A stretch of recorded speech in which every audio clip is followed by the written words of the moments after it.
Black Rockers United is overjoyed because our 26th guest, Maya G, joins us from Austin, Texas. Hello. Oh, how are you? I'm doing all right. Thank you for having me. No, 100%. Thank you for being here. Yes, it's great to finally catch up in virtual face-to-face, as it were, you know? Yep. How have you been? What have you been up to? Oh, wow. I guess I've been all right. It's been a weird couple years, I think, for everybody in the world. Yeah, it's been weird. That's all I can say about it. I don't want to be like, everything's great, because it's just weird. Everything's weird. My coping mechanism has been to start a mini farm.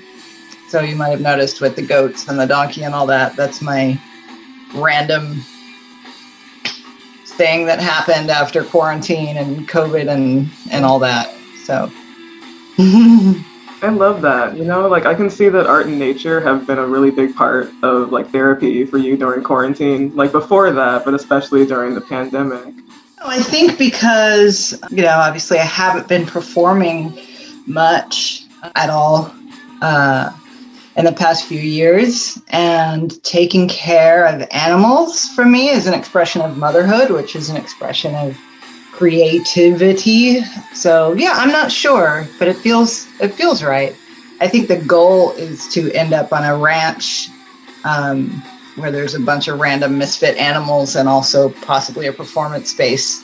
So maybe it all comes full circle. But yeah, for right now, it's just, they're like, between the goats and the donkey, and people that have been following me know that I occasionally feed raccoons and possums.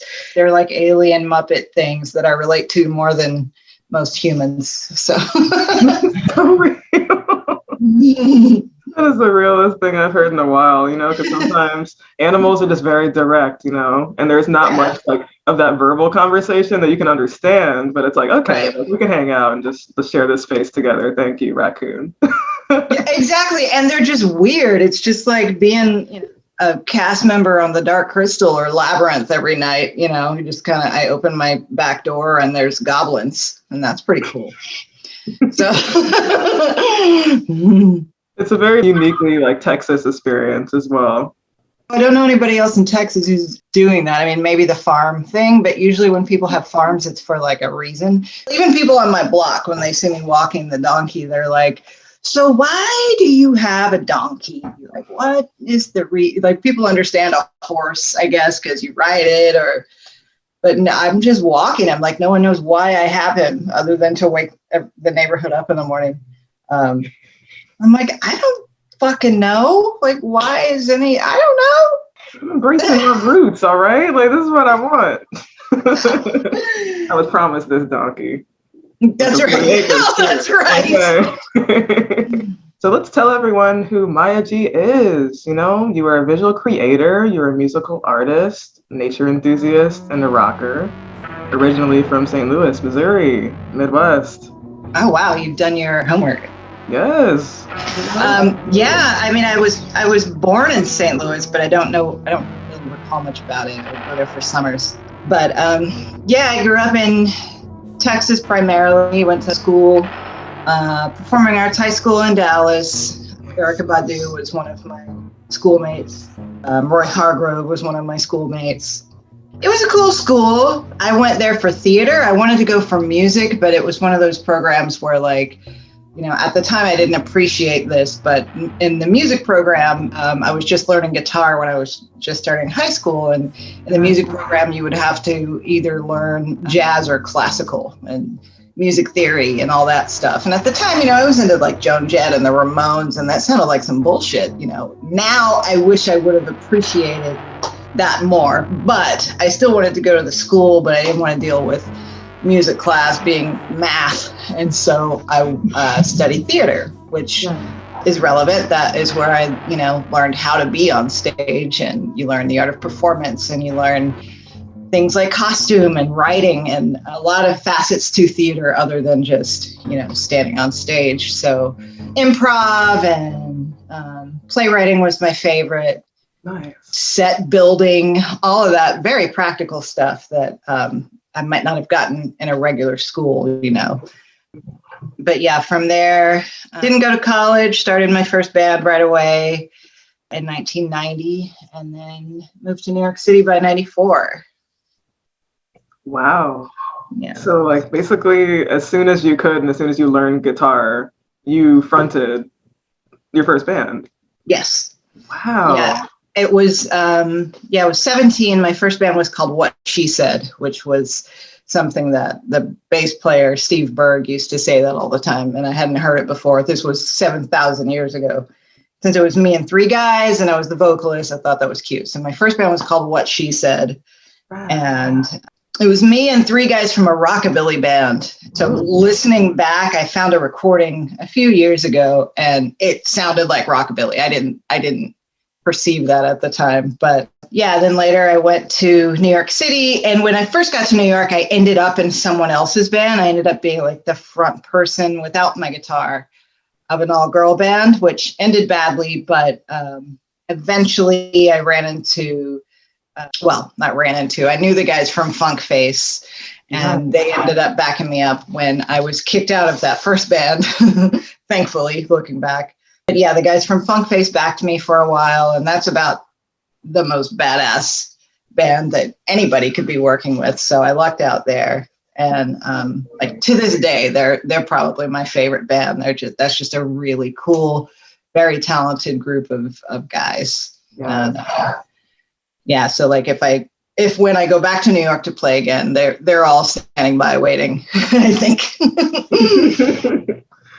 Hey, you got to reminisce and like really dig into those rock roots, especially with such an amazing and diverse band and a city too. Yeah. Yeah. How does it feel to express yourself on stage and be liberated in rock, by the way? Oh God. It had been so long. I know that like it's more for me, my present is more kind of dealing with not doing that. Like I left New York because I was dealing with some health stuff and never quite got back to it. And then last year didn't exist. Year before last, went back to New York to join in for the benefit for Lukeman, where a bunch of us covered a Funk Face song as Luke. And it had been so long, and I was so worried because Luke is such a great vocalist, and it had been just so long since I had performed, and I was convinced that my voice wasn't going to be there, that I wasn't going to know what to do. All this stuff that goes through your head, like I've gained weight and a bunch of crap that I would tell somebody else didn't mean anything. Yeah. But that was all the things that were kind of nagging at me. But then once I just stepped on the stage, it was just there. It just was the reminder of this is why nothing else I've done in the past 10 years has made sense. Like, I kind of go from job to job, trying to find like the thing that's going to pay bills and feel good. Like I was a vet tech for a while, which is great, but I just never felt nothing else fits the way that performing and creating does. And it's hard to be someone's employee when you have felt the power of being on stage with fucking goddess wings and rock music blasting from behind you, and then to go and be like, yes, ma'am, yes, sir, this is fine. Like it never fit. And so it's still there. But yeah, performing and being on stage it's the only thing that has really made sense for me to do. I mean, there's other stuff that I've done that feels good. But yeah, that's where I feel, it's a cliche, but that's where I feel the most alive, I guess. Wow. No, thank you for sharing that, because that's real. I think that's a lot of people's truth is like, how can I go back to that after I've already been so free? This is the one place that I can truly like shed all of that weight, that society gives me and really, like rock the way I want to. So right. Yeah, I totally understand where you're coming from with that. Yeah. What were those alternative diaspora scenes like, including Sista Grrrl Riot? What was that freedom like, if you could describe? Well, Sista Grrrl in 1998, and I had been in New York for 4 years at that point. I had been playing music on my own for 4 years before that. And I think like up to then, and what was so exciting about finding the Sista Grrrls and about people finding us is that, you know, up to that point when you're Black and you're a rock fan and you're a punk rock fan and you're from the South, I think we all had this kind of shared thing of like, it's just me, you know, I'm the only woman, I'm the only Black girl, I'm the only Black person, you know, we all were just kind of used to being the only. And so it got, you know, I got to New York and, you know, I found a rock scene, you know, and I would hang out at CBGB's and the Continental and, you know, all of that was, you know, it was mostly white. They're all my age, but mostly white folks, mostly white dudes playing rock music. And, you know, again, that wasn't unusual. That's what I saw growing up, other than a few exceptions. That's what I saw in the bars, other than a few exceptions. And so I was the oddball, and I'd gotten used to that. I was the oddball at school, and I had gotten used to that. And so then, you know, like with the Sista Grrrls, we kind of found each other one at a time. Like when I was playing with Funk Face, they kept telling me about this woman named Tamara at the time. And they're like, oh, you got to meet her. You got to meet her. And so finally, one of the shows that I was doing, they brought her, or I don't know, she was there to see them. And I was opening for them. I don't remember what the situation was, but she was there. And I did a cover of a Betty Davis song that caused her to rush the stage, just looking. She looked angry. She was just like rushed up to the stage, like, what? And then I remember after the show, she threatened to spank my ass. And I was like, okay, this is family. I don't know who this woman is, but we're going to know each other. We're going to know each other. She wants to spank me because I did a Betty Davis song. So somehow we're supposed to know each other. And then she invited me to Brownies to see a performer named Simi. Nice. And also at that show was a woman named Honeychild. So the four of us kind of met up that night and decided to hang out after the show and talk about like a game plan and how we could create something.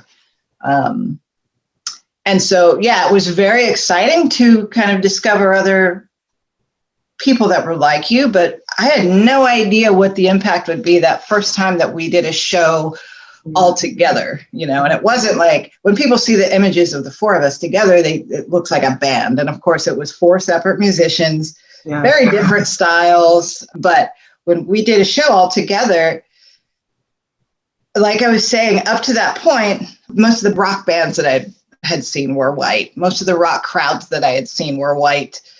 And that just, you know, your brain just kind of gets used to that. And that night, I just remember looking out from the stage, and this was in 1998. And now there's like festivals and events where people have a meeting place and they can find each other through the internet, which, you know, we also didn't have that forum really at the time. Yeah. So this is in February of 1998 at Brownies. And I remember looking out from the stage and seeing like a Black female mosh pit. And my mind just, like that wasn't it was amazing. And also at the time, I always ended my sets with a song called Rock and Roll Nigger. It was a cover of a Patti Smith song. Patti Smith, yeah. But when I did it, obviously it meant something different and had a different power.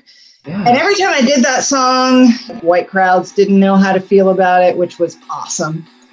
Anybody else that heard, there were even some musicians that performed it with me, including Black musicians, that it made them uncomfortable to perform it. Like no one really knew how to feel about it. And to me, like that's kind of the most punk rock thing ever.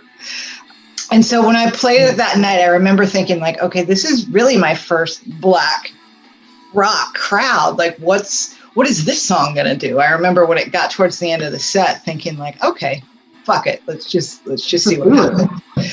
And I don't know, it was like something in the universe kind of cracked open and you know, like you see, I don't know how to explain it, but people came up to me afterwards and were thanking me, you know, like Black women who were just saying like, thank you for all of that. Thank you for that song and for, you know, being on stage, humping a guitar and like all whatever other insanity was happening. You know, I just saw what later I realized was people saying thank you for the representation. Like, you know, at that point, there's, you know, if you were Black and alternative, there weren't a lot of ways that you could see yourself represented. You know, like there was maybe, I don't know, I don't want to speak for people, but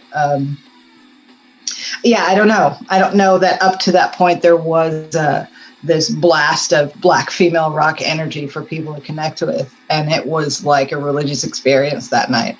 I think for all four of the bands and for everyone that was present.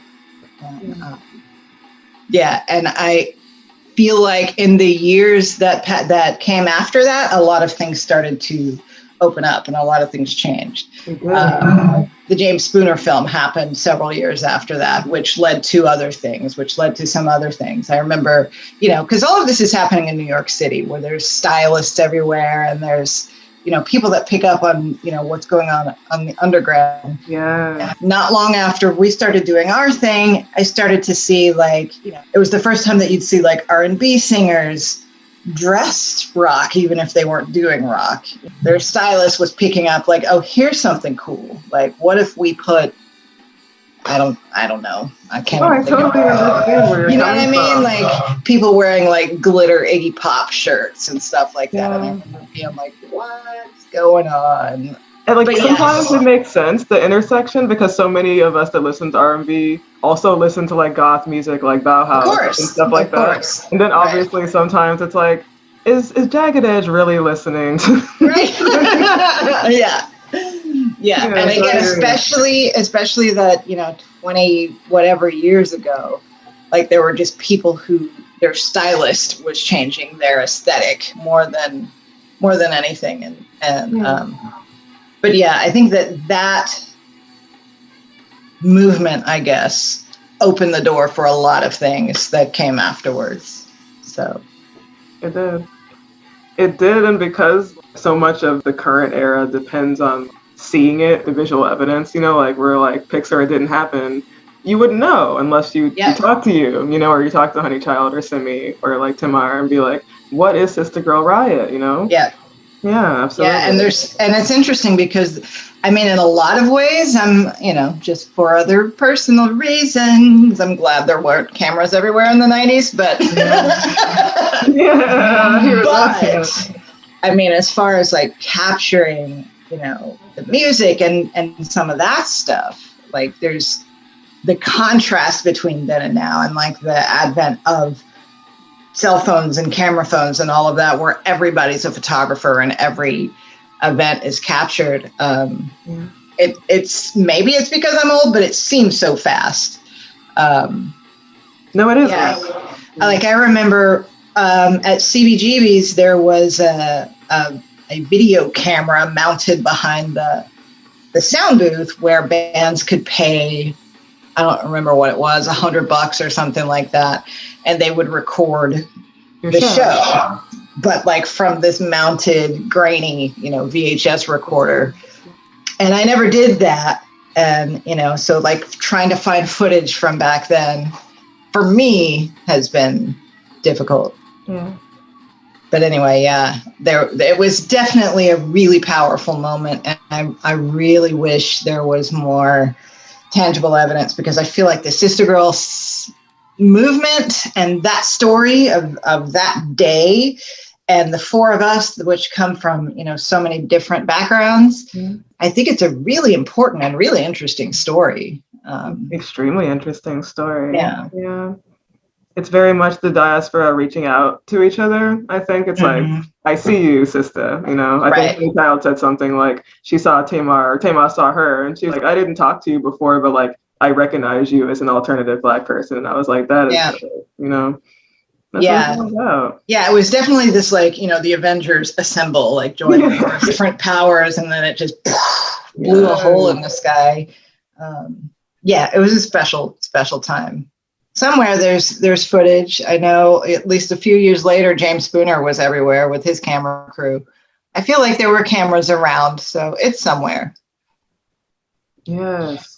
CBGB's is no longer around, but it was a hub of beautiful punk rock weirdness. Are there any more venues that you kind of like recall getting some of your best shows at and you're like, damn, I missed that place? Don Hills was another really fun one. You know Don Hills? Yeah, I never went, but I know how much it meant. You know, I know how much people needed that space, you know. Yeah, Don Hills was awesome. It was in a weird spot that you had to take a cab to. It was kind of out of the way.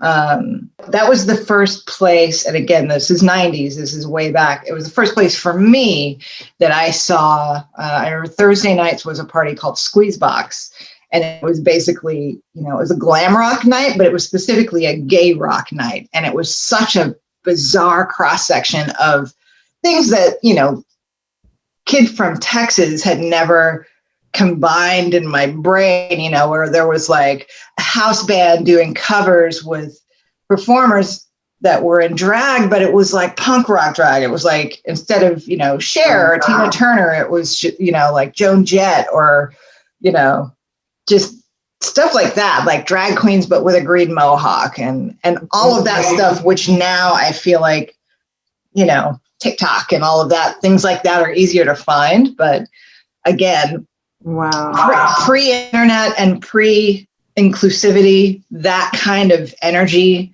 that kind of place where you could go and just look around and not know what gender the person was that you were looking at, and it was awesome. And then, oh, there's Debbie Harry hanging out with Joey Ramone at the bar, and then, you know, like it was a really cool thing, and the stage was great, and the sound was great. Don Hills was great. Brownies, which is where the first Sista Grrrl show was, that's also gone. It was 11th Street and Avenue A or B, I'm forgetting. Yeah. Cool. Yeah, I think most of the places that I played at regularly are no more. Coney Island High, which is gone. I mean, this is decades ago, so I think the only one that still burns that it's gone because it's still there is CBGB's. Like, I was in New York a couple of years ago and I went in there, like a designer boutique now. It's the opposite. Yeah. But you go inside, like I went in very reluctantly. They've got like a security person at the door, you know, like it's still a club, but it's a clothing store. And they, you know, they welcomed us in, and you go in and it's still like they kept parts of the walls like as decor, you know, that were on parts of the walls. And there's like a pretend stage in there. There's lots of flyers that had been hanging in CBGB's are now framed $1,000 artwork. So it still it kept to the CB's vibe, but as like, it's upscale now. Upscale. It's still like you knew you were in CBGB's, but yeah, it's just weird because it's like if the place didn't have to move, if it's still here, then yeah, exactly. No, that's it seems like it's just like, no, it's not the same. It's taking the soul out of the place, you know? Yeah. I mean, you know, and again, just like with Don Hills, Hilly Crystal died not long after. So I know he didn't want to pass it on to anyone else. So, you know, things go away, but that one hurt. I hear that. Thanks for sharing. Yeah. Yes, Maya G and the power of she did pave a way for generations to come. Side note, I noticed those storm earrings. Okay. Oh, my lightnings. Are these all things? You know, comic book fans are like still talking about your Storm fan film. How does that feel? Good. I was kind of hoping, I mean, it did well, but I feel like because of the length of it, it was, you know, it's 20 minutes long as opposed to 5 minutes. So it didn't do viral, you know, like it's still, I keep sharing it because I feel like, you know, I feel like more people need to see it. I feel like that film was my baby. Like after years of not doing music and after some other very hard things that I'd gone through personally. I put my whole soul into this film. It took 3 years to get it completed. It took 2 Kickstarter drives. It took, you know, but you can see it. Like it didn't come across ultimately like a fan film or like, you know, like an indie project. Like it came across like a film. Yeah. I think because of the amount of time that it took, the excitement that it had in the beginning and the reason, you know, it got so many Kickstarter backers and all of that, like by the time it was completed, all of the things that those people were saying they wanted to see, like Storm with a Mohawk, a Black woman superhero, you know, those things started to kind of happen in that time period. Like we had the X-Men film where Storm had her Mohawk, the Storm solo series came out and she had her Mohawk. Like it was another thing where I feel like the buzz around that kind of opened the door for other people. Door for things, and the interest got picked up by other things. But meanwhile, the film took so long to complete that by the time it came out, like people were interested, but it wasn't this like, you know, I don't know. No, I totally understand. You were expecting more like fanfare about it because you saw how it influenced other things, right? I saw how excited people were about it in the beginning, and I just wanted more people to have access to it, and I feel like it still stands on its own, and so I still keep pushing it, like it, you know. Please do. Yeah, that's a very personal story that I kind of translated into a superhero story. And at the time, you know, I was like obsessively studying martial arts at the time, which was kind of part of how all of that came about, like feeling like a superhero, I guess, you know, with the transformation. But yeah, I think it's an important piece of art. And like when you have a baby, you don't just have a baby and then stop talking about it. Like I'm gonna pull out pictures of my baby every time somebody talks to me. So yeah, that film is something I'm very proud of. Yeah. And then like the everyday person, do you consider like anybody to be a hero if they just stand in that truth and like, you know, own themselves? Yeah, so the film was inspired by a specific part of her story where there's a book called Life Death where she had lost her powers. And the first page of the comic book, she's curled up. She has the mohawk, and so you recognize the fierceness is there, but she's without her regalia, and she's curled up naked in white sheets and just like upside down. And that's page 1. And that's kind of where my story had started at that point. And so what I loved about that book is that here's a superhero, but without her powers. And it starts off, and the line on that page is, once upon a time, there was a woman who could fly. And you just see her looking like she's given up. But then by the end of it, she, you know, things happen. She gets angry about something, and she's, you know, kind of learns that even without the weather controlling powers, that she's still powerful. And that is what I latched on to. Like that was the character that at that time in my life was even more heroic. You know, it was this like, and that she's a Black woman, and that she was, you know, other than with her mohawk and strange hair. That image of her curled up like that, and it's beautifully drawn. It was so powerful to me. We actually recreated it in the film. There's a scene in the film where my character is in a motel room after something bad happens to her, and she's curled up in bed, and we recreated exactly that image. Like they set the camera so that they could get the angle right. And, you know, the director was like folding the sheets exactly to match that image, because that image was so important to me. Yeah, I mean, other than that, I mean, you know, I've had several heroes in my life. I think most of them now just end up being, like I said before, like Funk Face is still my favorite band. Tamar Kali and Honeychild and Simi are still heroes because they're all still doing it. You know, like Honeychild will not stop. Like is relentless. Force of nature. She is a force, like tireless. And I love that. Like, no matter what's going on, you know, with her financially or personally or health-wise or whatever, she is forever with 3 different bands going and, you know, like something being released, something on a soundtrack. And, you know, I love that, like, more than, I can't really like point to any celebrity or anything like that that is inspiring me currently, but my friends in New York, Luke, who had open heart surgery and is still kicking ass. Like, those are my heroes. Like, Black folks in general that, you know, the past few years, I mean, all of our lives we've known this, but again, with the advent of everything being real time, you know, seeing the details of everything, like what we've been through as Black people, like just watching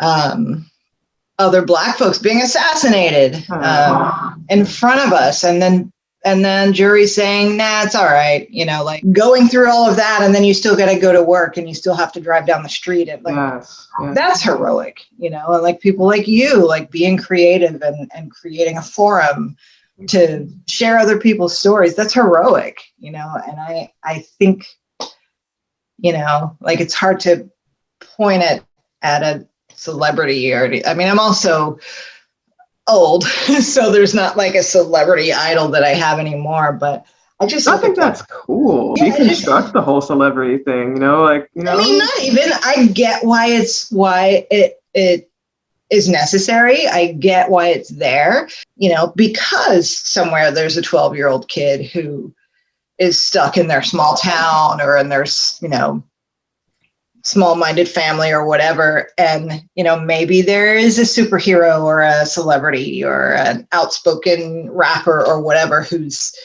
showing them that it's okay to be a badass. Like, I get that, but also I'm 49 next week. And so, you know, wow. Yeah, like Scorpio. Scorpio, yeah, man. And like, just the life that I've lived and the people that I'm surrounded by, I am so inspired by my friends and by, you know, Black women like you doing, not just doing your own thing, but doing your own thing in support of other people. I mean, that shit is heroic. You're a superhero, you know, like, we need you. You're a superhero. So, yeah. Yeah, like, I think, you know, 15 years ago when the founder Nate made this space, I think we all kind of had that moment where we didn't want to be outcasts anymore. So we created space to, like, for all of us to hang out. And it's amazing to see, like, how much it's spread and how much we feel comfortable, you know, like, rocking together, you know, like, that's it's really cool. Yeah, that's awesome. So thank you for that. Thank you, Maya, for being part of, like, the Brew Crew. I'm telling you, the future is bright and it's collaborative. What's in the works for you, you know? I love your Militia Vox shirt, by the way. That's another one of my... Yeah, Militia. Yeah, she's another hero, another unstoppable force. We need each other, and we need to see each other rocking in our own, like, alternative way, because none of us do it the same. Like, I need to see you rock in your way, Maya. I'm gonna do it. Yeah, I think the next thing I'm gonna do, just like on a really low scale, like just camera phone thing. I'm gonna say this out loud so that I have to do it. I told Honeychild recently that I want to cover one of her songs, so I'm gonna do that. That'll be I need to start making music again, and so I will. Yes, let's hear that voice. Let's hear the rock. My G. Yeah, stage is yours if you have anything else to share. I don't think so. Here's Lando. Lando is bothering me. He wants to say hi. Oh, awesome. Hello there. Hello, baby. So gorgeous. Maya, thank you for being with us. Thanks for rocking here, and, you know, a truly wonderful chat. Thank you so much again. Thank you for having me. Yes. We send love from the Brew Crew and Black Rockers United. Yep.